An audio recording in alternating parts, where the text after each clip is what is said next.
Hi everyone and welcome back to Sprinkle with Paper. If you're watching this video, it's probably because you just got a new Easy Press 2 and you're so excited to get started using it. So sometimes when you get a new tool, it can be kind of intimidating, but the Cricut Easy Press 2 is actually so simple to use. So when you first get it, you're going to find several things inside of the box. The first thing you'll find is an envelope that says, "Let's do this." And inside you're going to find a user manual, and that's just going to go over all the steps for creating a project. And then you're also going to find a quick start guide, and I found this to be the most helpful. And then you're also going to find a Cricut decal, and this is what we're going to use for our very first project. So inside the canvas tote bag, you're going to find your Cricut Easy Press, and you're also going to find this tray. Now this tray is what they call the safety base, and this is what you're going to rest your Easy Press on when it's hot.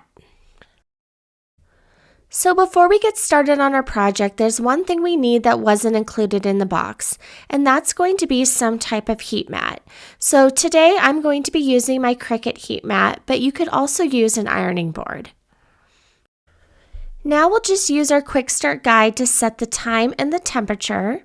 So for this project, we're going to be setting the temperature to 290, and then we are going to set the timer to 30 seconds. Once your Easy Press reaches the temperature that you've dialed in, this little orange Cricut symbol will turn green.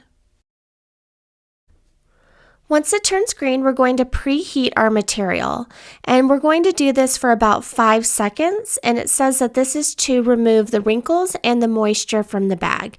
They say that this step is very important to make sure that you never skip it.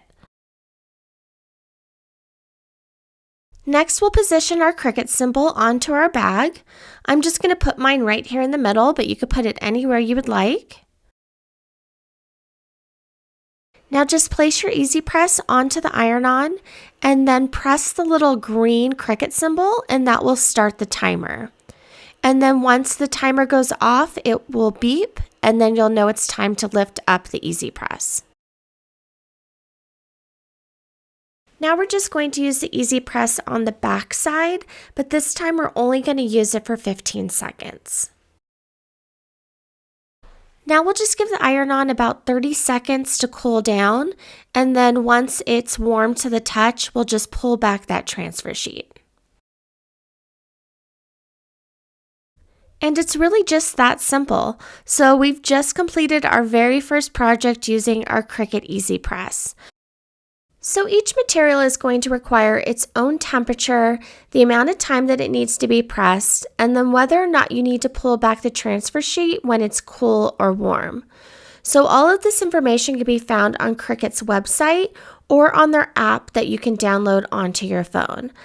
I was kind of surprised that they didn't provide a guide for all the most commonly used HTVs and then also the most common used materials, the Let's Get Started guide.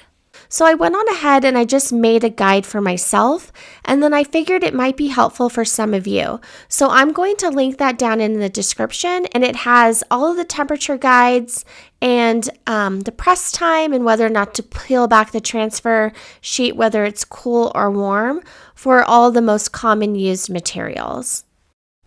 If you have any questions, please just leave them down in the comments below. Thank you all so much for watching, and as always, happy crafting.